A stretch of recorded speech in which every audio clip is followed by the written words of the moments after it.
काश सती बनाकर जला दी होती मेरी भी लाश उस दिन, जिस दिन तोड़ी थी मैंने तुम्हारे सीने पे अपनी चूड़ियां, कि शहीद सिर्फ तुम नहीं हुए, शहीद हो गई मेरी सारी दुनिया। और अभी के दौर में एक इंसान में बहुत ज्यादा भावुक होना, क्योंकि प्रैक्टिकल होते जा रहे हैं आने वाली जनरेशन, कितना जी। भावुक होना चाहिए इंसान को और कितना प्रैक्टिकल होना चाहिए। आजकल के कवि लिख रहे हैं, मुझे ऐसा लगता है टू लाइनर्स आजकल आप देखेंगे कि अगर कोई 2 लाइनें कविता के लिखता है तो वो तुरंत स्टोरी में शेयर हो जाता है। तो कला की तो कहीं कमी नहीं है और मंचों की भी कमी नहीं है, बस ज़रूरत है तो ये कि उनको खुद ही आगे आना चाहिए। तो उन्होंने मुझे बोला कि तुमको दूरदर्शन में ट्राई करना चाहिए।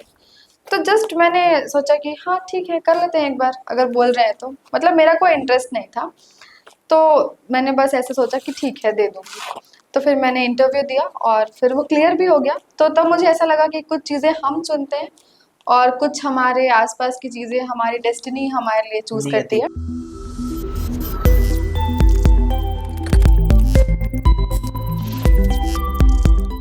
देख रहे हैं वोकल टीवी, मैं हूं आपके साथ प्रियांशु और वोकल साहित्य के इस कार्यक्रम में आज की हमारी मेहमान हैं योगिता साहू जी, जो युवा कवित्री हैं और आरजे हैं, और जितना अच्छा वो लिखती हैं और उतनी ही अच्छी उनकी प्रस्तुति कौशल भी है।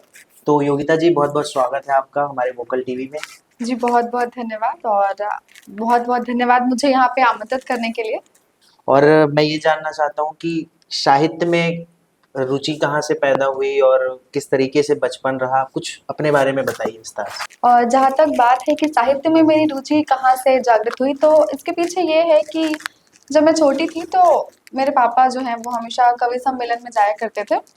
तो अब ज़िद करती थी मैं भी कि मुझे भी जाना है, तो जस्ट अपनी बेटियों को सब ले जाते हैं पापा साथ में, तो मैं भी चली जाती थी। तो उस समय तो मुझे कविताएँ समझ में नहीं आती थी, लेकिन ऐसा होता है ना कि कहीं न कहीं वो चीज़ें हमारे दिमाग में डलती जाती है। घर में भी कभी-कभी टीवी पे कवियों को सुनना, ये सब करने से, तो शायद कहीं न कहीं उसका काफ़ी इम्पैक्ट पड़ा है कि मुझे इस चीज़ों में और स्टेज पे कविता लिखने में, इन सब में इंटरेस्ट आया। मैं चाहता हूँ कवि का कवित्री का इंटरव्यू है, कुछ गुनगुनाते करें तो अच्छा लगेगा। हाँ, बिल्कुल। बताइए किस टाइप की कविताएँ सुनना चाहेंगे आप? बहुत ज़्यादा तो मैं लिखती नहीं हूँ, बाकी कुछ एक है, तो आप बताइए किस प्रकार की कविताएँ लिखती जो आपकी सबसे ज्यादा पसंदीदा कविता हो। हैं? जी, तो सबसे पसंदीदा कविताओं में से है एक मैंने कि शहीद की विधवा के ऊपर लिखा था। जी। और वो मैंने इसलिए लिखा था क्योंकि शहीद पे सब लिखते हैं, सेना पे लोग लिखते हैं, जवानों पे लोग लिखते हैं, तो मुझे लगा कि उनकी पीड़ा तो किसी को लिखनी चाहिए, तो बस उसी पे है, तो मैं वो सुनाती हूँ आपको। कि तुम्हें लगता है कि शहीद सिर्फ तुम हो गए, तुम्हें लगता है कि शहीद सिर्फ तुम हो गए, पर मेरा क्या? मेरा हाथ थामकर जब अग्नि के साथ फेरे लिए थे तुमने और वादा किया था कि अब हम दो नहीं, हम एक हैं, फिर क्या हुआ इन वादों का? इस कविता की कुछ भूमिका ऐसी है कि एक पत्नी है शहीद की और उसके पति के शहीद होने के बाद वो उसकी तस्वीर लेके उससे बातचीत कर रही है। तो ये एक कन्वर्सेशन है। तो फिर वो कह रही है कि फिर क्या हुआ उन वादों का? अगर शहीद तुम हुए तो विधवा मैं क्यों? शहीद सिर्फ तुम नहीं हुए, शहीद हो गई मेरी सारी खुशियाँ। शहीद हुआ मेरा सुहाग, मेरी मेहंदी और माथे की बिंदिया, मेरी पायल, मेरी चूड़ी और प्यारी बिछिया। कि शहीद सिर्फ तुम नहीं हुए, शहीद हो गई मेरी सारी दुनिया। तुम्हारे जाने पर बहुत तड़पी, तुम्हारे जाने पर बहुत तड़पी, बहुत कोसा तुमको बहाई अश्कों की नदियाँ। रात दिन बस तुम्हारी ही बातें और किस्से कहानियाँ। कभी मेलों के झूले तो कभी धान की बालियाँ, वो पहली दिवाली और वो प्यार वाली रंगोलियाँ, जो साथ जलाए थे दीपक और खेली थी होलियाँ। तुम्हारे नाम पे सखियों की छेड़खानी और हंसी ठिठोलियाँ।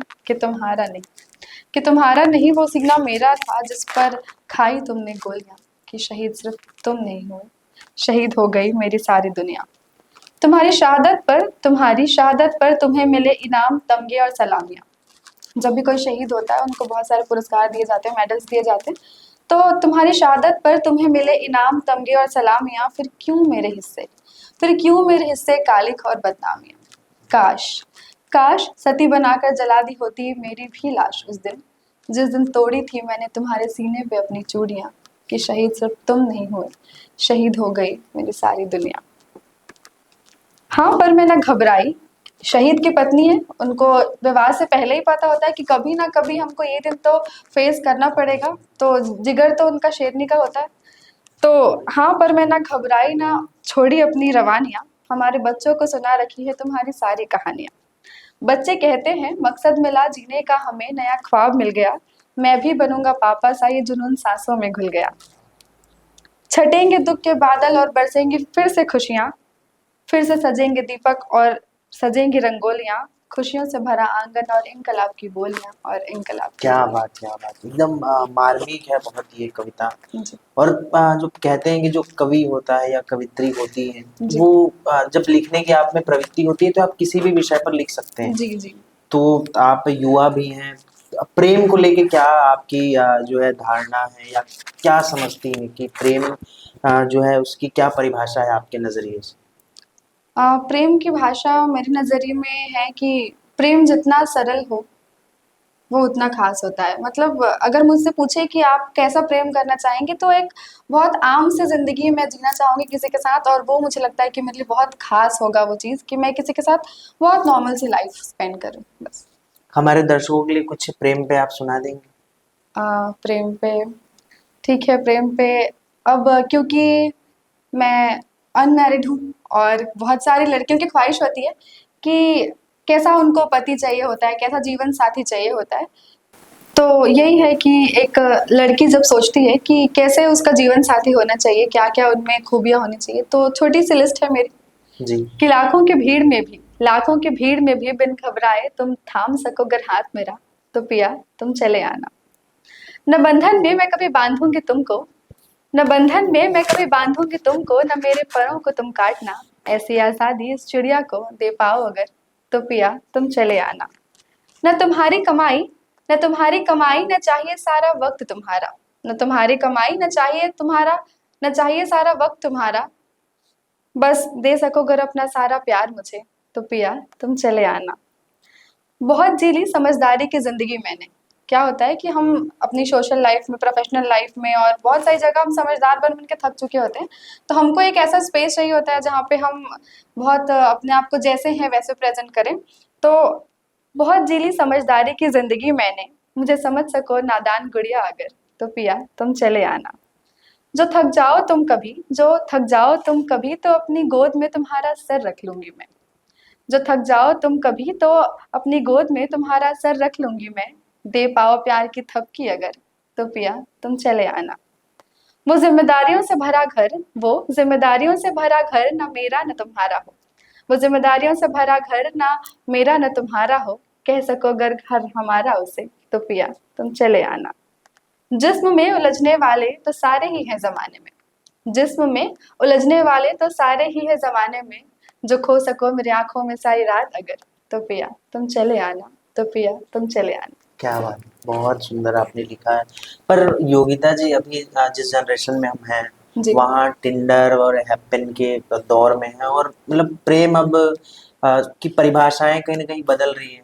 जी, जो प्रेम की धारणाएं लोगों के मन में बदल रही है। ऐसे दौर में जब कोई कवि होता है या कवित्री होती है, तो कहीं ना कहीं उनमें भावनाएं जो सामान्य व्यक्ति है उनसे ज्यादा होती है। जी, और अभी के दौर में एक इंसान में बहुत ज़्यादा भावुक होना, क्योंकि प्रैक्टिकल होते जा रहे हैं आने वाली जनरेशन, जी, कितना जी। भावुक होना चाहिए इंसान को, और कितना प्रैक्टिकल होना चाहिए, या कितना बैलेंसिंग होना चाहिए लाइफ? एक दोहा था ना कि अति किसी चीज़ के लिए अच्छी नहीं होती, कि अति की भली ना धूप, अति की भली ना नहीं, नहीं ऐसा नहीं है। अति की भली ना छाँव, अति की भली ना धूप, अति की भली ना बोलना और अति की भली ना चुप। मतलब अति किसी चीज़ में अच्छी नहीं होती। आपको बहुत ज़्यादा भावनात्मक भी नहीं होना चाहिए और बहुत ज़्यादा प्रैक्टिकल भी नहीं होना चाहिए। क्योंकि जीवन तभी अच्छे से चलता है जब चीज़ों का बहुत अच्छे से तालमेल हो, और क्योंकि प्रैक्टिकल होना भी ज़रूरी है, क्योंकि भावनाओं में बह के हमेशा हम गलत कदम भी उठा सकते हैं, क्योंकि आपको भी पता है कि दिल और दिमाग का बिल्कुल तालमेल तो सही होना ही चाहिए किसी भी डिसीजन को लेने में, और बाकी तो सिचुएशन पर डिपेंड करता है। बिल्कुल। आपका एक प्रोग्राम था लोक तिहार, जी जिसमें साहित्यकारों को मंच देना और इस तरीके के कार्यक्रम थे, उसके बारे में थोड़ा विस्तार से बताइए। जी। तो लोक त्योहार ऐसा था कि हमने देखा था कि बहुत रायपुर में बहुत सारे ओपन माइक्स हो रहे थे, हिंदी में, इंग्लिश में, और दोनों हिंदी इंग्लिश दोनों मिला के भी, लेकिन कहीं पे भी ऐसा प्लेटफॉर्म नहीं था कि सिर्फ छत्तीसगढ़िया लोगों को मौका मिले। हम छत्तीसगढ़ में रहते हैं, तो मुझे ऐसा लगा कि कहीं तो ऐसी जगह हो जहाँ पे सिर्फ एक छत्तीसगढ़िया मंच होना चाहिए। तो फिर मुझे लगा कि ओपन माइक तो पहले से ही था, तो खैर वो तो मेरा स्टार्टअप नहीं था कभी भी। लेकिन मैंने ये सोचा कि इसमें क्या नया किया जा सकता है और अपने लोगों के लिए क्या किया जा सकता है। तो फिर सबसे शुरू में हमने हमर धरोहर नाम से एक गढ़ कलेवा से हमने शुरुआत की थी। अच्छा। फिर गढ़ कलेवा से उसके बाद हम ने हरदेव लाल मंदिर टिकरापारा में करवाया लोक तिहार। उसके बाद माता कौशल्या धाम सनखुरी में। तो उसका बेसिक यही है मोटो कि जो कलाकार नए आ रहे हैं उनको सीखने का मौका मिले और उनको एक मंच मिले। और क्योंकि बहुत सारी कविताएं लोग पढ़ तो रहे थे, लेकिन सबसे ज़रूरी चीज़ ये भी थी कि हम लिख रहे हैं, हम पढ़ रहे हैं, सिर्फ इतना ज़रूरी नहीं है। हम क्या लिख रहे हैं, हमको क्या लिखना चाहिए, क्या पढ़ना चाहिए, कैसे पढ़ना चाहिए, इसका भी ज्ञान होना ज़रूरी है। तो लोक तिहार जब हमने शुरू किया तो उसमें लेखन कार्यशाला भी आयोजित की, अच्छा।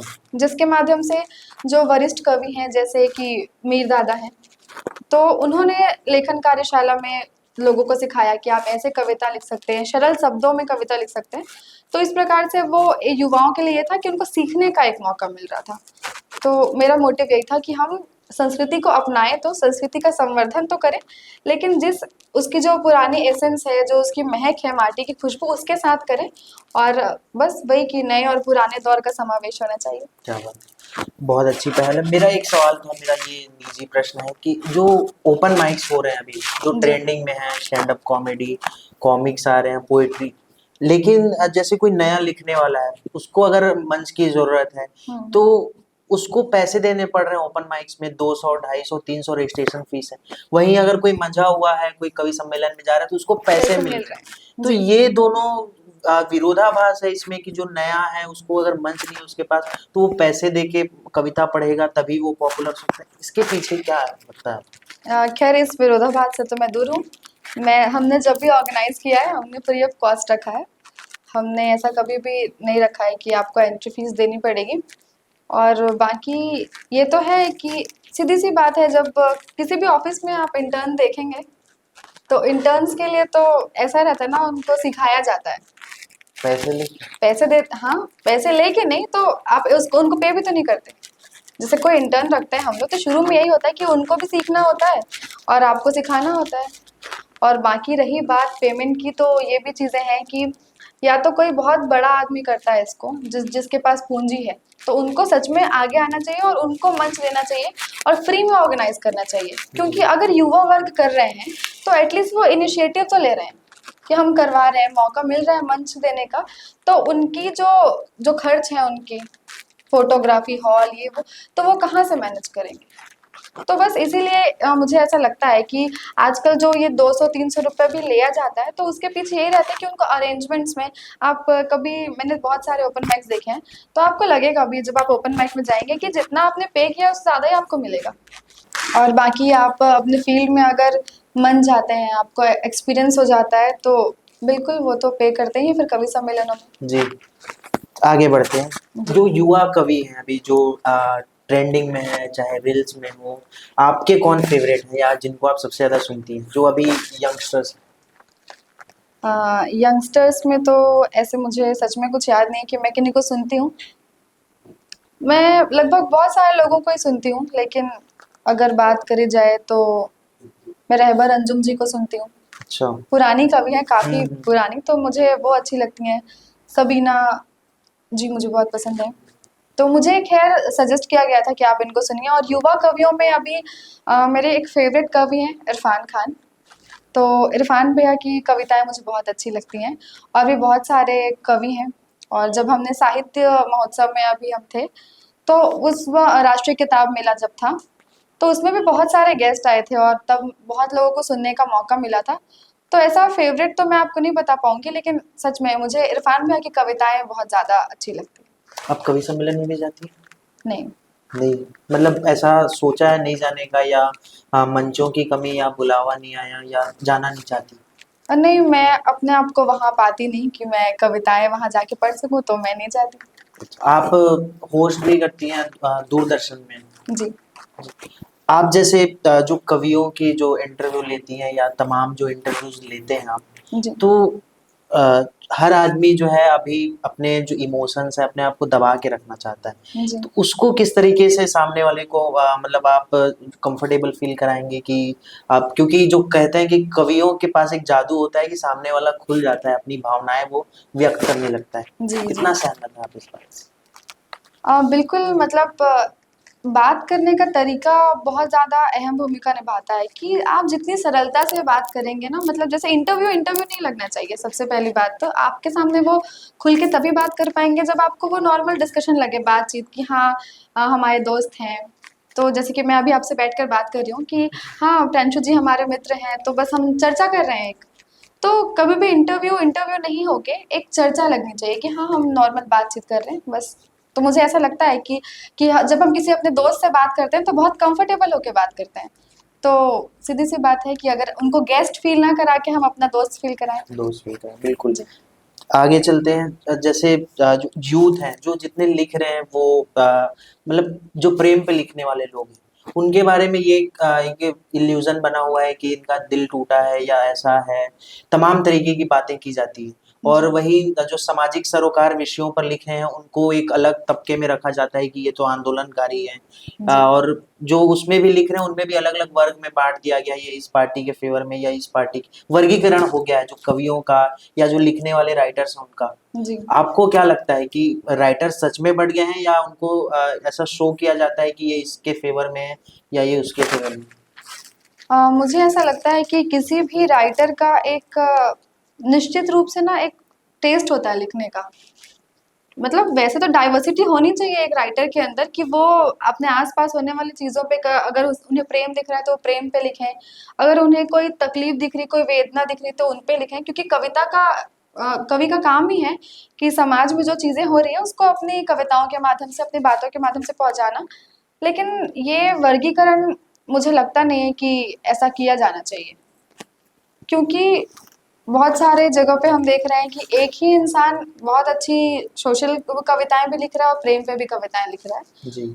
और बाकी वही मुझे लगता है कि बस एक एसेंस होता है और बाकी लोगों के भी ये रहता है कि ऑडियंस आपसे क्या सुनना चाहती है, क्योंकि जैसा दिखता है वैसा बिकता है अगर दिखता है। कहते हैं तो। जैसा लोग देखना चाह रहे हैं तो वैसा भी कंटेंट आजकल के कवि लिख रहे हैं। मुझे ऐसा लगता है टू लाइनर्स आजकल आप देखेंगे कि अगर कोई दो लाइनें कविता के लिखता है तो वो तुरंत स्टोरी में शेयर हो जाता है। जी। लेकिन अगर बहुत लंबी कविता होती है तो इतने लोग सोशल मीडिया पे आजकल स्टोरी पोस्ट कर रहे हैं कि अगर किसी ने 10 लाइन की कविता लिख दी तो लोग तो ऐसे सोचने लग जाते हैं कि 10 लाइन कौन पढ़ेगा। वहीं 2 लाइन में जो बात कंप्लीट हो जा रही है तो फिर वो ट्रेंड चलता है और जिस हिसाब से लोग पसंद करते हैं तो वैसे लोग लिखना शुरू कर देते हैं फिर।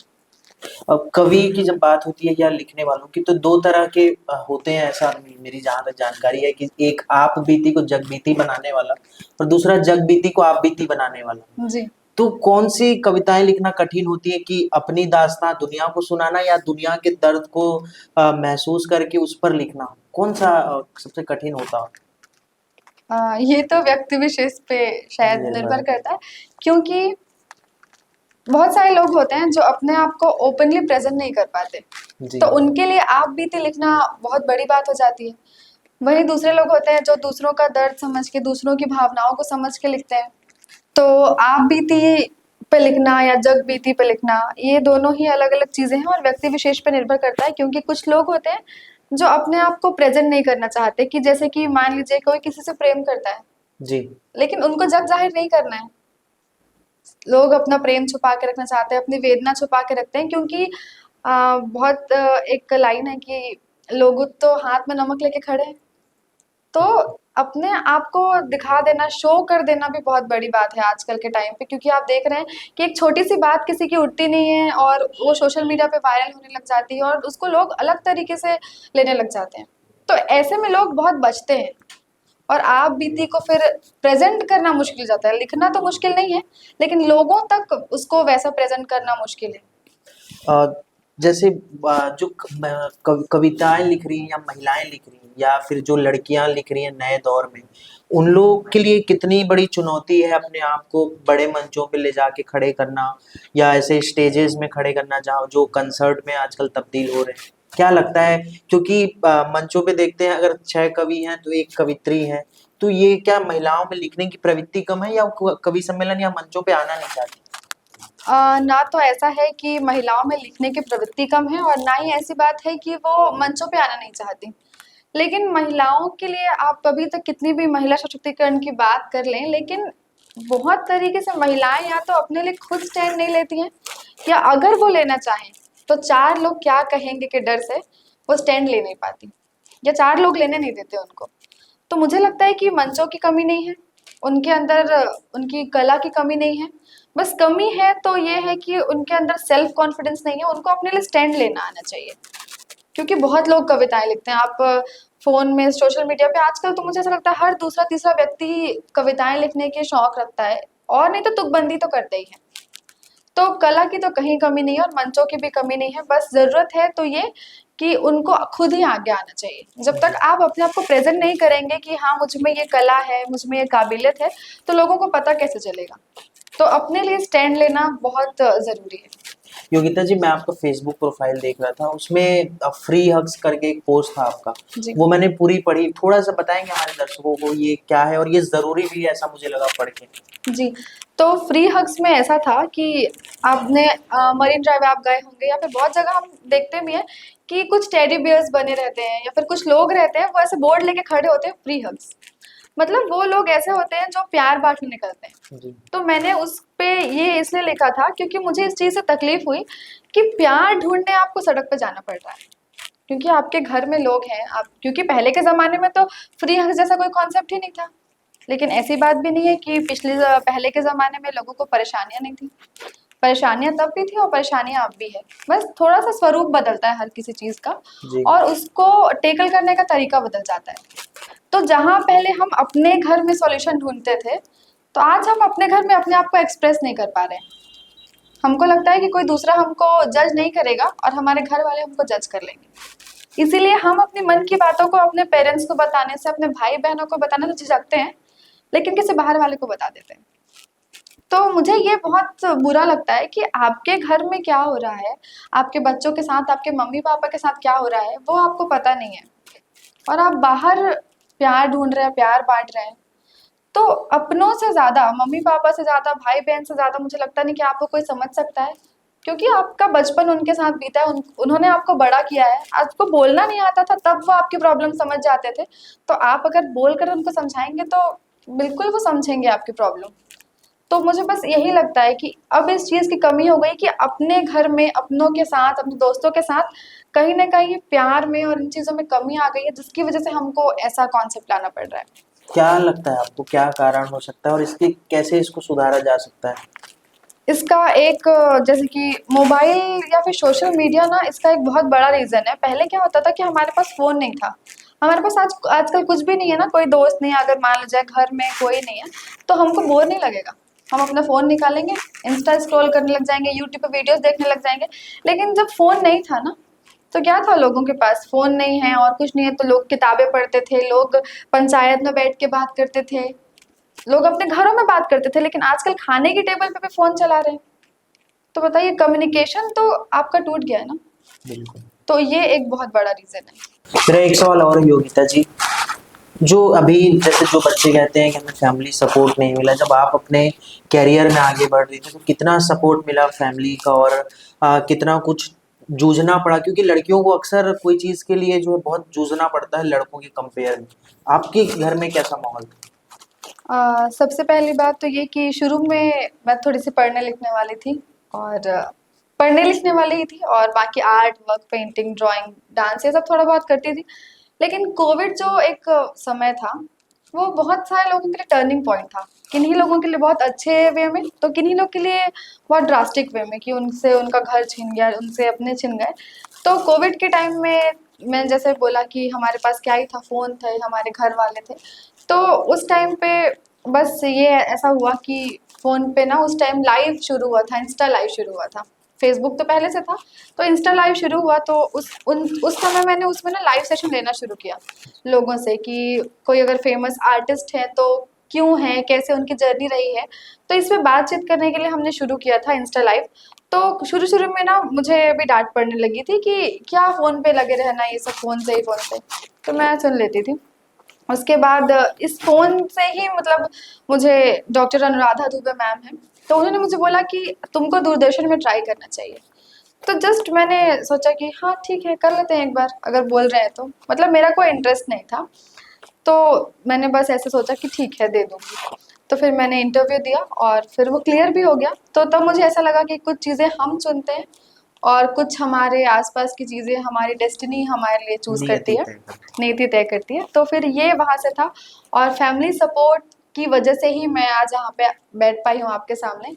चाहे वो मेरे पिताजी की बात हो, मेरे भाई की बात हो, मेरे दादाजी की बात हो। तो हमेशा से ही मेरे दादाजी भी ऐसे ही रहे कि समाज में महिलाओं को आगे बढ़ना चाहिए और उन्होंने अपने घर से ही शुरुआत की। पहले मेरी मम्मी को, मेरी बड़ी मम्मी को, हम सबको ही घर से बाहर निकाला कि आपको जाना चाहिए। समाज में महिलाएँ जा नहीं रही थी उस समय, लेकिन उन्होंने शुरू किया कि आप जाना शुरू कीजिए। तो इस तरह से एक फैमिली का मेरे साथ बहुत ज़्यादा सपोर्ट रहा है और हर कामयाब पुरुष के पीछे जैसे महिलाओं का हाथ होता है, तो मेरे घर में कहूँगी कि मेरे पापा, दादा, बड़े पापा या फिर पूरी फैमिली का ही सपोर्ट रहा है। तो बिल्कुल फैमिली सपोर्ट बिल्कुल रहेगा, लेकिन यही है कि आपको अपने आप को समझना पड़ेगा, अपने लिए स्टैंड लेना होगा और फिर डेफ़िनिटली आपकी फैमिली तो आपसे बहुत प्यार करती है, वो आपको समझेंगे ही। योगिता जी, जाते जाते मैं चाहता हूँ कुछ कविताएं आप हम सबको सुनाती जाए। कोई रास्ता जहाँ वापस जाता नहीं, उन राहों से आना तुम। कोई रास्ता जहाँ वापस जाता नहीं, उन राहों से आना तुम। जो मुझ पे टिक सके सारी उम्र अगर, तो ही नजरें मिलाना तुम। कुछ लोग सफर में मिलते हैं, कुछ मंजिल तक साथ चलते हैं। कुछ लोग सफर में मिलते हैं, कुछ मंजिल तक साथ चलते हैं। जो दे सको मेरा साथ मंजिलों के उस पार भी, तो आना मेरा हाथ थाम लेना और चलना तुम। तो आना मेरा हाथ थाम लेना और चलना तुम। बहुत बहुत शुक्रिया योगिता जी, आपने अपना कीमती समय हमें दिया, उसके लिए आभारी हैं।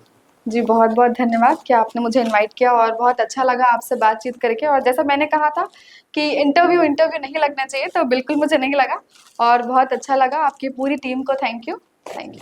तो आप हमारे साथ देख रहे थे योगिता साहू जी, जो युवा कवित्री हैं और बहुत अच्छा कविताएं वो लिखती हैं। हम उनके भविष्य की उज्जवल कामना करते हैं, उस पर उनकी यात्रा और भी प्रशस्त करें। फिर मिलेंगे एक नए कवि, नए साहित्यकार से, जिनसे जानेंगे उनके जीवन की क्या कुछ यात्रा रही और कितनी बेहतर जो है साहित्य में अपने वो भविष्य देखते हैं।